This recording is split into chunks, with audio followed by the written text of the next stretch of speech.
Welcome, everyone. This is Shanti Douglas. I'm from Anthem EAP, your Employee Assistance Program, here today to talk about stress reduction tool bag. Very, very important topic, and I'm so glad that you've made the time today to be here today. It's really important. This is a really important topic. Just a few words on the Employee Assistance Program. It's a free and confidential service for both you and your family members for referrals to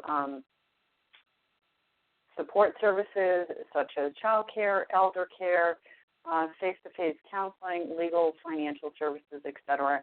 We'll talk more about that at the end. But it's a really fantastic tool for you within your tool, stress reduction tool bag, to reach out to for any type of support that you need during any time. It doesn't necessarily need to be during a crisis, but really however we can support having you remain in balance in your life. So again, I want to thank you today for joining us, and perhaps you're sitting at your desk. Maybe there's a bottle of water or a cup of coffee or tea next to you, and I'd like you to just to take a moment and raise that up and stretch, hold it in your hand and stretch your arm out to the side. And notice how heavy that is, or maybe it's light. But how heavy do you think that bottle of water is? And we're not talking about the content of the bottle of water, but, how heavy is that?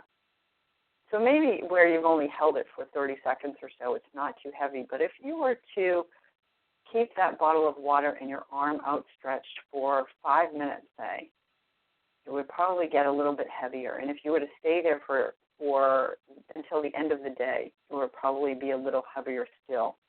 And if you were to stay there for a week, I'm sure your muscles would really cramp up and tense up, and you'd be completely overwhelmed just by the weight of this small bottle of water. So that's very similar to the way stress is in our life. We have a lot of stress coming in, a lot of different things coming at us all the time. And it's not so much that the things are coming in, it's more of how much are we holding on to them. Are we able to kind of let go and let that water bottle release, let that stress release, or are we still holding on to them? And that's the concept I just want you to keep in mind as we go through the training today on what are those things that I'm keeping with me that necessarily don't need to be there. So we're going to talk real quick about what stress is and the impact it can have in our life. Stress is everything from, getting into a car accident all the way to, not having milk for your coffee in the morning when you really, really need it, or not having enough coffee there for you. So it can really be all over the place depending upon where you are at in the moment. I think today as well, being consumed by the technological age, we feel like we're constantly being thwarted at, between the phone messages and the emails and the texting and, the iPads and iPhones and all of those kind of things. We feel like we can't really get a break from anything, that we're constantly connected. It's important to be connected, but how are we being connected? Are we able to kind of stop the flow, stop the busyness to take a break, or is it a constant stream of activity? And I think for the majority of us these days, it feels like it's a constant stream of activity. Here's a percentage here: 70% of Americans admit to feeling stressed during the workday or during the entire day. When are we really able to take a break? From a physiological perspective, stress has a huge impact on our body and our hormones and our mind and the way we are relationally with others. Stress really is, the CDC has named that stress is the number one underlying cause of the major 6 diseases, and you could probably expand that out to everything else, which if you really think about it, what does your body feel like, or what's your mind doing when you have a stress situation, when you feel really agitated and frustrated? It's really constricted, and it's not able to move, and there's no freedom in there, and it feels very heavy and thwarted. And that's that same situation that takes place with the cells within our body. So if our cells aren't able to move freely and they feel really constricted, that really creates a situation where we're not oxygenating, we're not flowing the blood, and we really start to have an impact on the amount of health that we're bringing in or not bringing into our body. So stress has a real impact for that. And stress, I think, these days is really becoming the new norm. Everybody is so busy all the time. And you might even feel guilty then when you actually try to stop and take a break or sit down and rest. I know a lot of us have had that same experience where we finally get home, had a really rough day, we sit down, and then we can't even really relax. We're always thinking about the next thing that needs to be done, and why am I sitting here? I should be getting up and doing something. I should be doing this. I should be doing that. So start looking at that, looking at what your new norm is, and see if we can backtrack that. And as well, trying to not should all over ourselves anymore. We'll talk about that and those internal triggers a little bit later on. But we can really create a lot of our own tensions just by what we think and how we look at situations. The top stressors in the U.S. are, take a look at this list. Job, work, finances, health, relationships, nutrition, everything. So that's really life in a nutshell, isn't it? We go to work, we have relationships with people, we try to be healthy, we're there for finances. So if the majority of what we spend our time in is stressful for us, then we really are having a hard time getting out of it.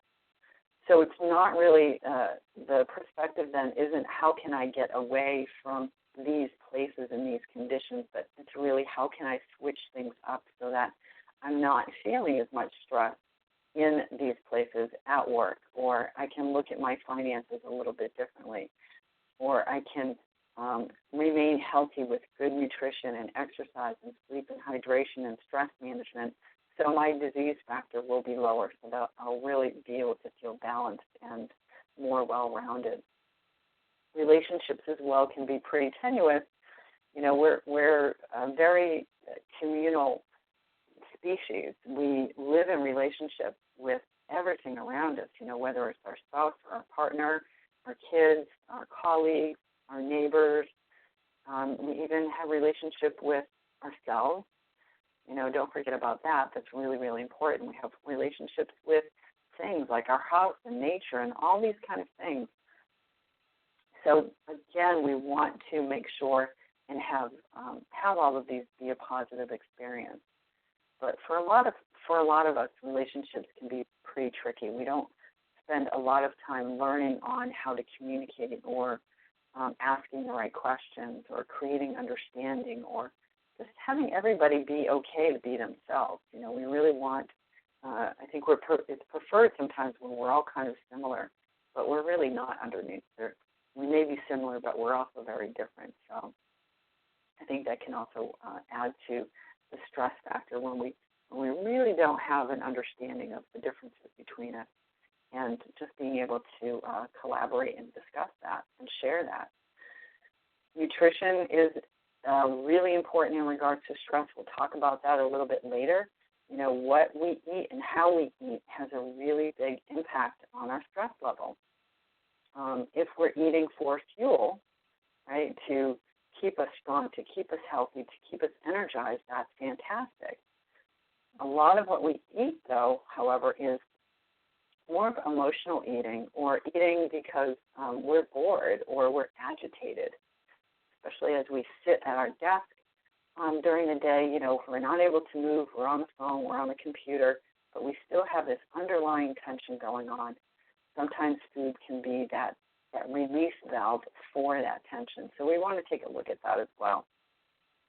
Definitely that impacts our sleep, how what our nutrition is, what our health factor is. If we're not able to sleep, we're not able to rest and recover, and we really need that, even though, blocking out 7 or 8 hours a day can seem like a lot, but we really need that. We need that rest and rejuvenation. Otherwise, we won't be able to function as clearly, and we won't be as focused. We'll be more sensitive to things.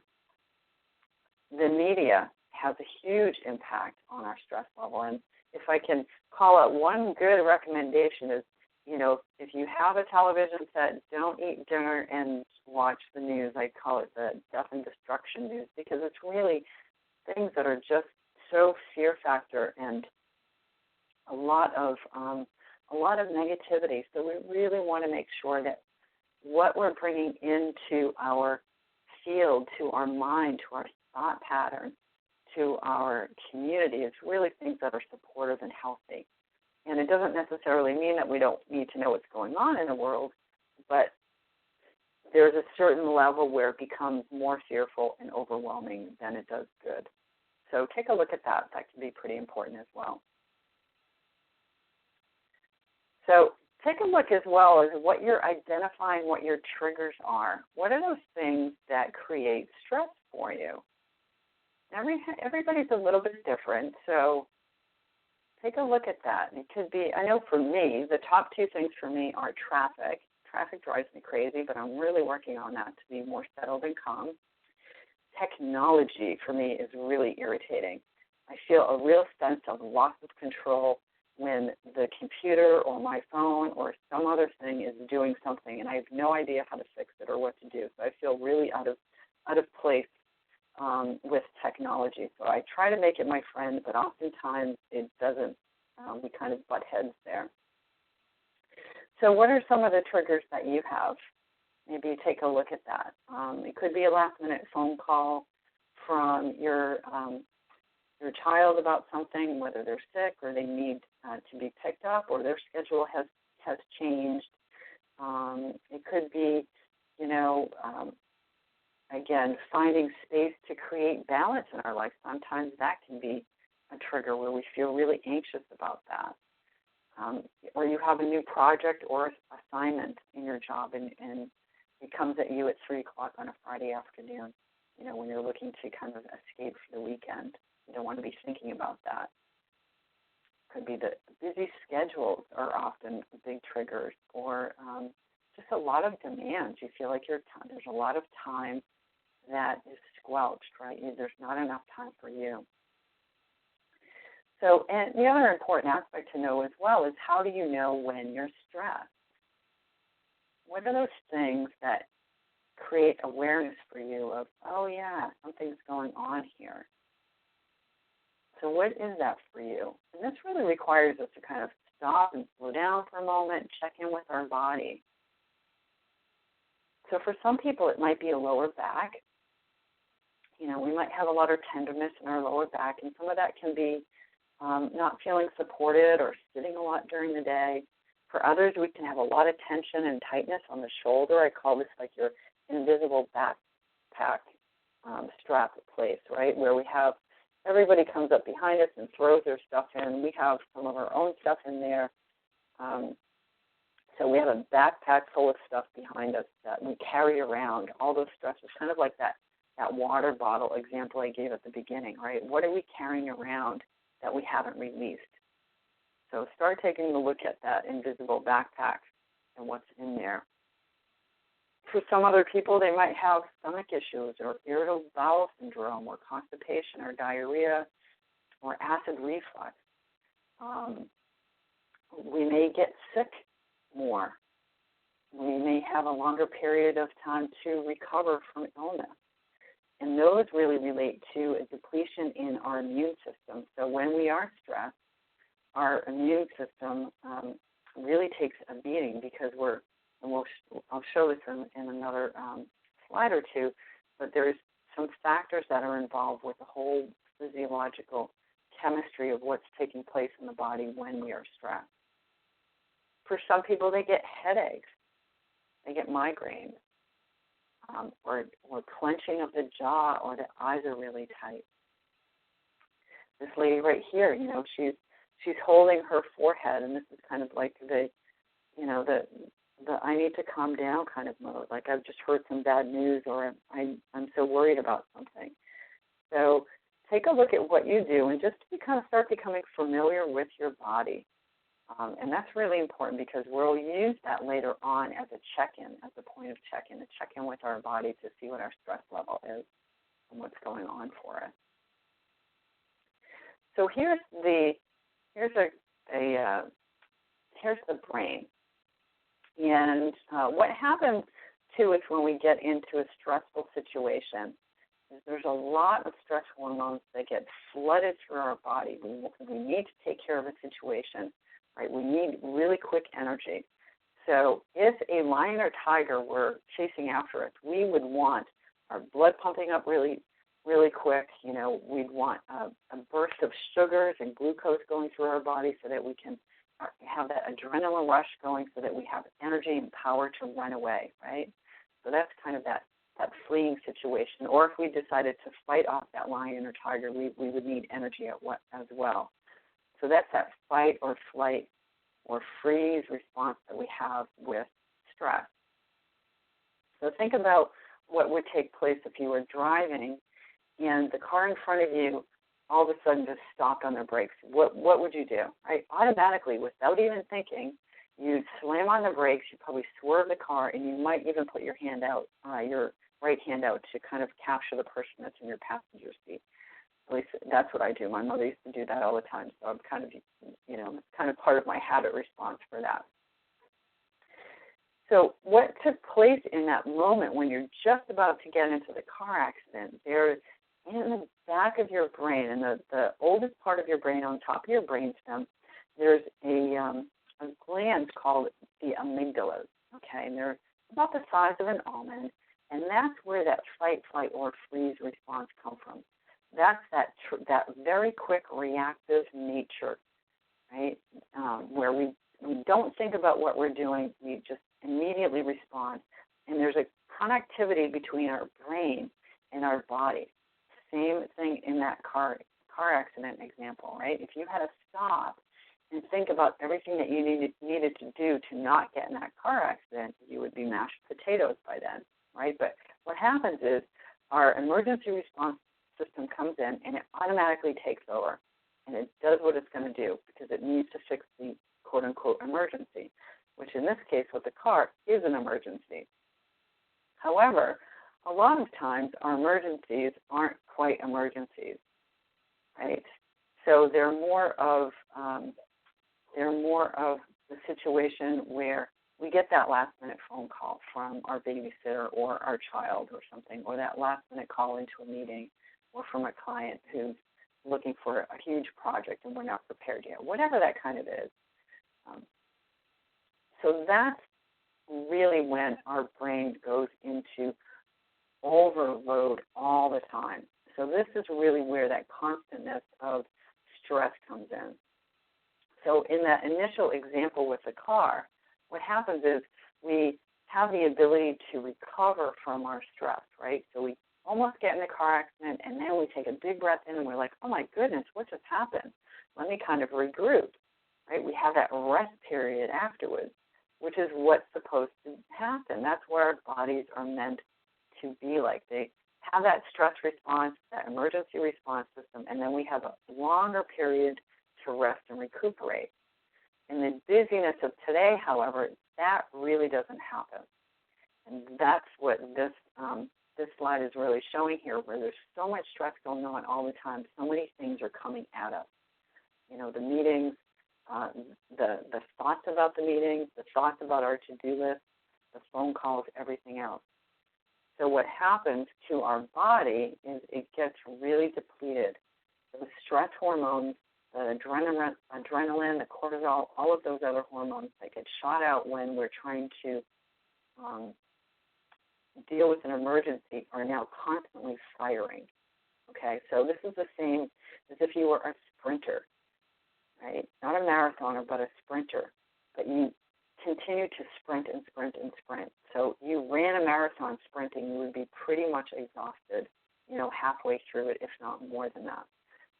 And that's kind of the same thing that we do during the day when we're constantly going, and we don't stop. So our memory gets triggered. We reduce our memory. Our mood really gets really kind of frazzled. We feel really unbalanced. We can't think straight. We can't talk straight sometimes.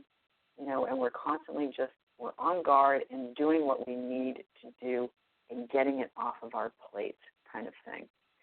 So there is the good stress and there's the bad stress. And the type of stress that we're going to be trying to talk about today is the stress where it's really overwhelming, where it's too much. And here are some of those things. Some of these might look familiar to you about what happens to your body when you get stressed or when there's a trigger event. We get ready for action. Our heart pounds a lot faster. We can't focus as much. All of our muscles tighten. That's why we get a lot of muscular tension. That's why exercise is really good for stress reduction, because it's going to open up the muscles, get some of all of that tension out. Our blood pressure rises. Our breath gets really quick, shallow, and short, right? Because we need to run. We need to fight that lion or tiger. So we breathe really very, very quickly, which actually ties into why we want to use the breath on the other side to really slow that stress response down, from making it from a reactive state to a responsive state. And we also get really hyper-focused when we're stressed. We can only see that one thing. So if you look at yourself in a situation where you've been in conflict with somebody and you're getting triggered by what they're saying, and you don't feel like there's any understanding there, even in that moment or even afterwards, we always kind of get really hyper-focused onto that one or two words or how they acted or whatever that belief system is that we have about how that conversation went, instead of really being able to sit back and say, hey, maybe I can be curious about what happened there. Maybe I didn't hear them correctly, or maybe I didn't ask the right questions, right? So we're not stepping back. We're not sitting back and just kind of seeing the bigger picture. We're really hyper-focused. And again, just to reiterate, that goes back to neurologically what happens in the brain. So when that amygdala, that fight or flight, is going,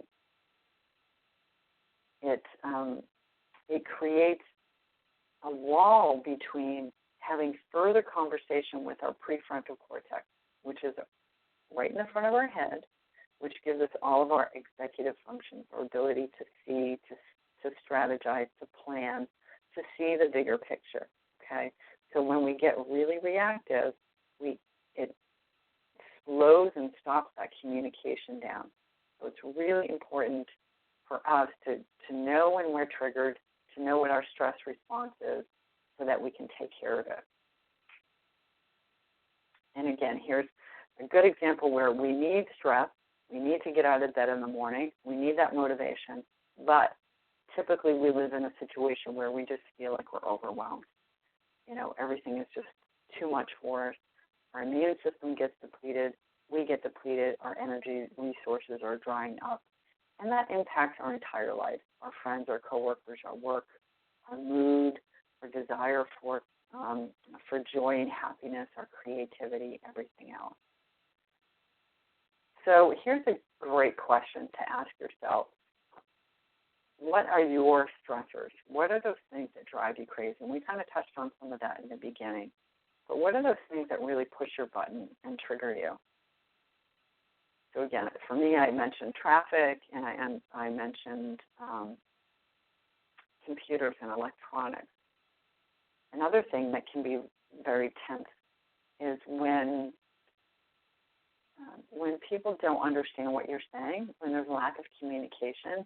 And a lot of that may be because we're not creating the time for communication. I think communication takes quite a bit of effort and quite a bit of time, at least to establish relationships. So that can be something that can be challenging for you. It can even be internal pressures to perform, or, again, the last-minute reports that we have. So take a look at what your personal stressors are. And, again, just coming from it from a place of knowing what that is so that you have awareness. I really believe that we can't make very good changes unless we have an idea of what the situation is. We need to have that awareness of what the problem is to begin with in order to change. So some of the triggers that we can have, as I had mentioned, are internal stressors. So these are, comparing yourself to others, really being a perfectionist and setting yourself up when you're not going to be succeeding, or, that pressure to perform, that pressure to be the best and on all the time, not cutting yourself a break. Listen to the self-talk that you have in your head. So if you were to say what you say to yourself, if you were to say those words to your best friend, what would they say back to you? Would they want to hang around with you? Would they want to be your best friend? So that's really something to take a look at.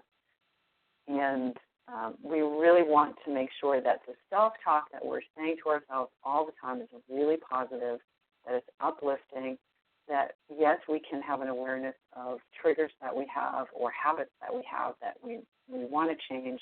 But really the way to help yourself change that is to move forward in positivity, bring in some affirmations. So take a look at that self-talk that we have, and you'll start to see some themes in there, and you'll see those themes kind of playing out in your life. So maybe create some time and structure. Hey, how can I switch those thoughts? Wayne Dyer is a fantastic person to check out. It's D-Y-E-R, and he has YouTube and different programs and lots of books on how to change your thoughts, how to change your life, and just really being positive all the time and always moving forward in a positive direction. So some other things that are stressful are external to us, and we talked a little bit about these in the beginning, children, family, money, job, but there's also the factors of environmentally, we can live in a noisy situation, either at work or at home, or again, lots of traffic or in between, where we're not getting that peace and quiet, we're not able to kind of just rest. So take a look at what those outer stressors are. It doesn't necessarily mean that we can change those outer stressors. It might be something we're not able to shift, but what we can do is we can shift how we respond to that, how we react to that, what our relationship is with that external stress. So say, for instance, there's a job change at work, there's some kind of shift going on within the department. You might not be able to have control over what that shift looks like, but you do have control over what you're going to do with that shift. Are we going to look at it as an opportunity, or are we going to look at it as a problem? How can we reframe it to make it be okay so that we can stay in balance and live in a more harmonious relationship with those things that impact our life? So take a look at what those stressors are, both internal and external, even just from the perspective of so that you know. And again, when we know, we can do something about it. So when we're approaching a situation that's a typical stressor for us, we can approach it a little bit easier, right? So we can just back off a little bit and have it work for us a little bit more. How do we know when others are stressed? Well, for some people, we really can't tell. It's good to know what the other person is thinking or feeling and how they're reacting, but for some folks, they may look pretty solid on the outside, but on the inside, they're really wrangled up. They're worried. They're concerned. They've got a lot of questions going on. So we can't always tell the outside what's going on the inside. So if you do have somebody in your life like this, whether it's a colleague or a family member, and you know that they don't really react externally, that's a fantastic opportunity to ask more questions and to, to explore what's going on for them with them so that they can express that, and so you can have a better understanding of how they're reacting or responding to different situations. And then we have person B, who's a little bit off. Sometimes they overreact a little bit, or we consider they're overreacting for something.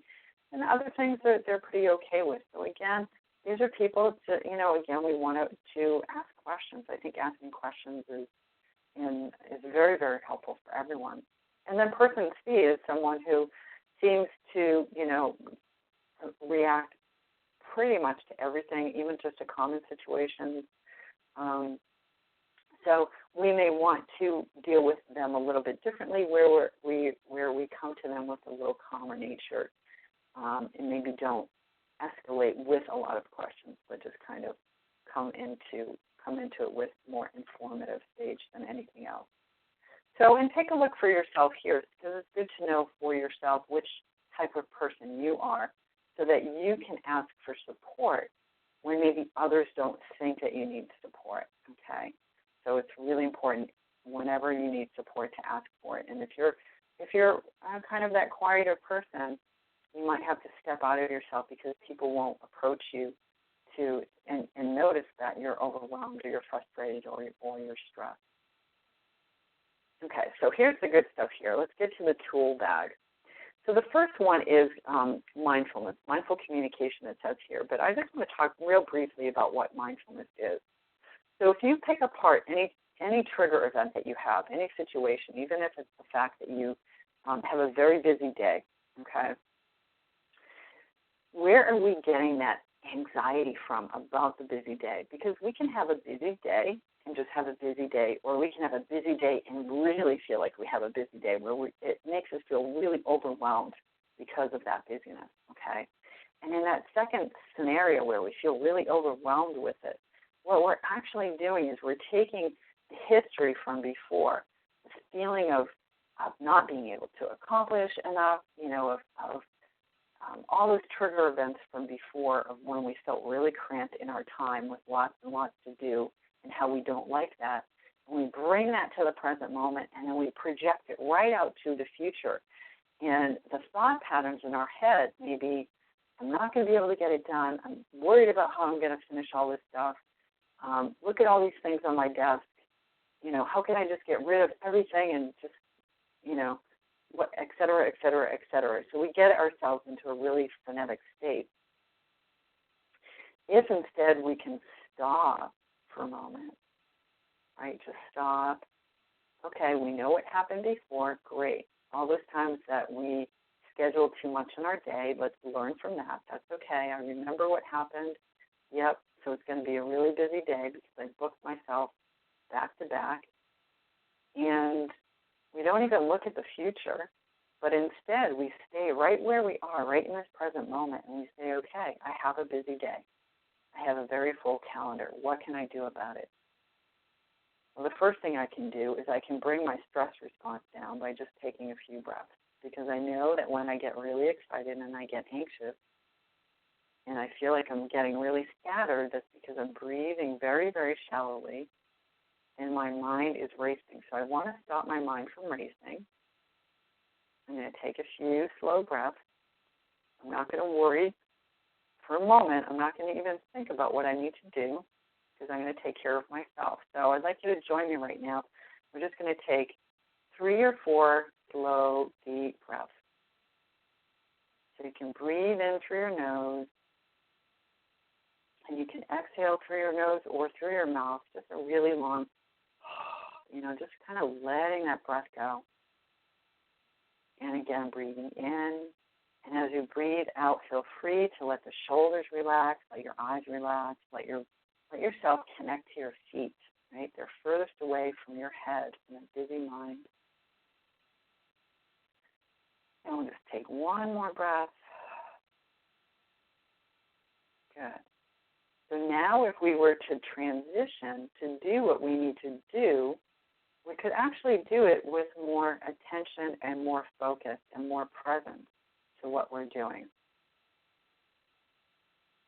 And that's part of mindfulness, where we're being right where we are with what we're doing. And we're not worried about the future. We're not worried about the past. We're just doing what we're doing right now.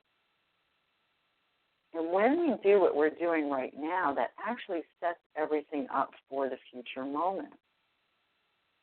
So if I can be calm and centered and grounded in this moment right here, then whatever work I'm doing will reflect that. It will be calm and centered and grounded. There'll be more thought in it. There'll be more creativity in it. Okay? So sometimes it's just coming back to the present moment and noticing that we're getting really anxious about everything, right? Because I know it's a really potent experience for most people to be at their desk and they're doing something, and meanwhile half of their brain and attention is thinking about all the other things that they need to do next, right? Everything, I need to finish this up what I'm doing so I can get on to the next thing. And we do that over and over and over all day, which in the meantime makes us not do anything very well because we're not giving it our full attention and focus. So if we can come back, bring our attention back to what we're actually doing, stay in the moment, be with that, and then move on to the next thing, it really sets the stage up for less anxiety, less stress, and much more productivity that's whole, that's not missing pieces, that doesn't need a lot of rework. I would also suggest that breathing, taking those deep breaths, to take 10 of those deep breaths every hour that you're awake. So it takes 1 minute to take 10 of those breaths. And you can feel, just from the few that we did, that we feel much more grounded and centered and less reactive, right? So if we take these little breaking points through the day, and I think that's really where the impact comes in for when we reduce our stress responses by we want to cut that stress response, we want to stop it short, right? But we want to stop it short with something positive, not with another stress response. So every hour, take 10 deep, slow breaths, and then move on to what you're doing. Okay, so we just stay what we're doing and then move on. This also gives us the chance for that checkup and check-in. So we take a look at our body. We take a look at our typical location of stress and anxiety, whether it's our belly or our head or our back or our shoulders, and just do I call it a physical barometer. What is that body telling me? Am I really overwhelmed right now, or am I pretty relaxed? Or can I relax my body a little bit more? Okay, because there's a direct relationship, again, between the body and the mind. So when we breathe deeper, our body will tend to relax more. We'll be able to focus more, be more tuned in. Some other things that we can do as well is, you talked about nutrition before, it's really important. Only 20% of Americans eat a balanced diet, okay? So we want to eat lots of fruits and vegetables that have a lot of phytonutrients in it, a lot of vitamins, and a lot of fiber as well, which helps to keep our colon and our digestive tract clean. They also give us a lot of energy, which we need, which we usually try to supplement with caffeine and sugar, which are both addictive and inflammatory and very bad for our systems.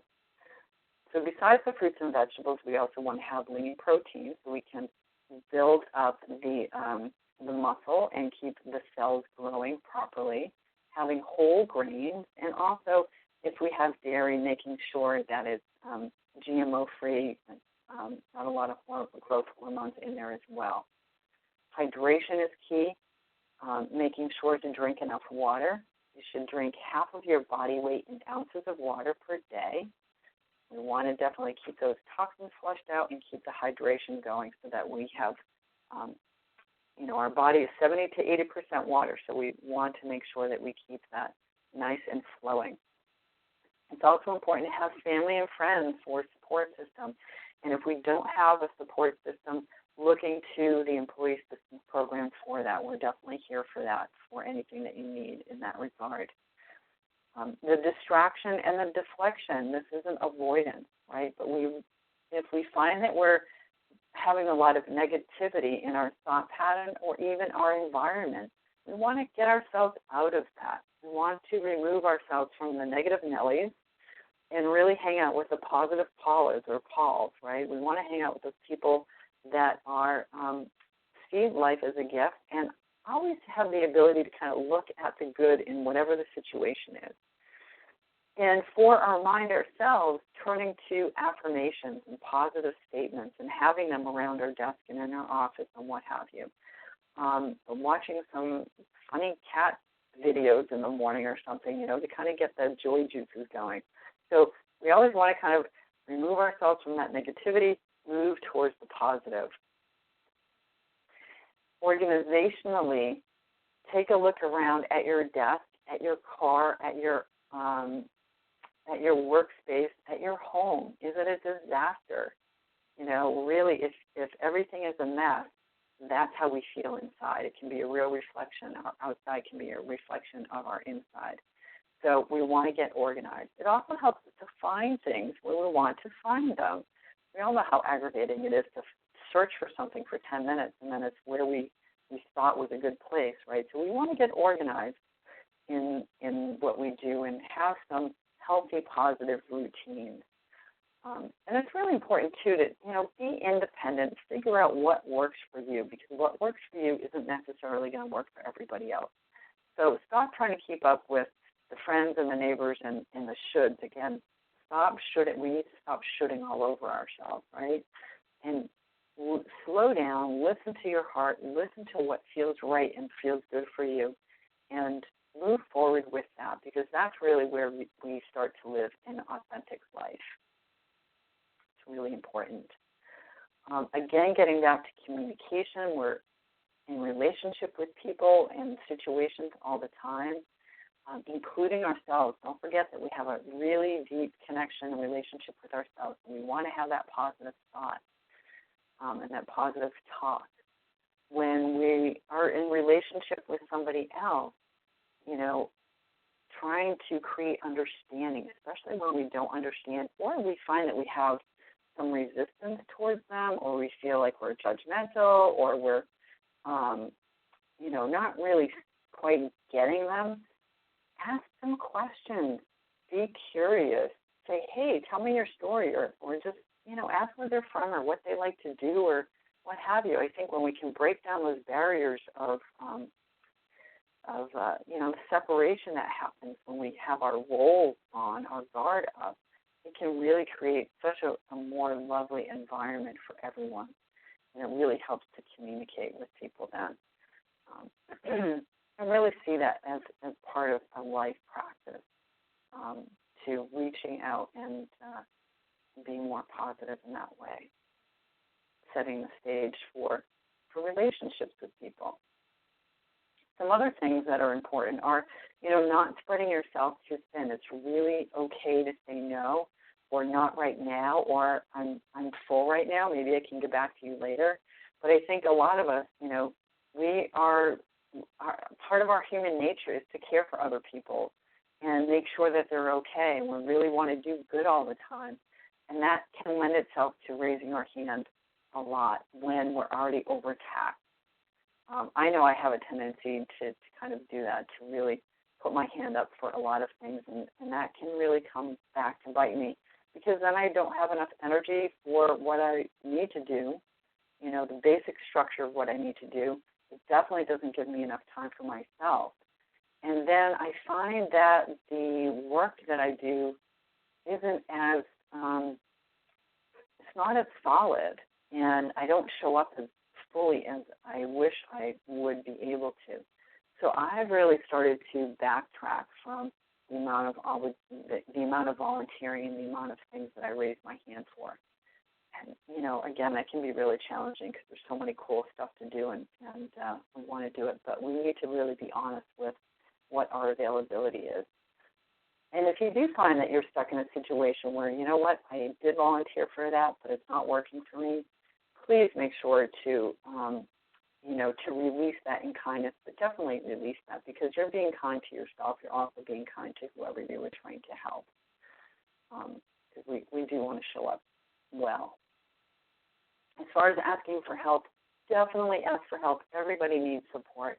Everybody needs support. Everybody goes through different things during different times of their life, but it really is important to ask for that support, for that assistance, for whatever that is. And it can be something small, just like, I'm sick for 3 days, can you make me some food? I'm too tired to go grocery shopping, or what have you. I have a girlfriend right now who's having a baby, and I'm so happy that she has asked people, hey, you know what, I want to be busy with my new baby and take care of that and my husband and joining this family together. Can you guys cook for me? Can you set up a schedule? And I thought that was so fantastic that she asked that. instead of, waiting for people to volunteer. I thought that was absolutely wonderful. So ask for help, reach out. The Employee Assistance Program, again, is there for you and your family members. So please make sure to reach out for any support that you need. Focusing on what is important is also key for reducing your stress.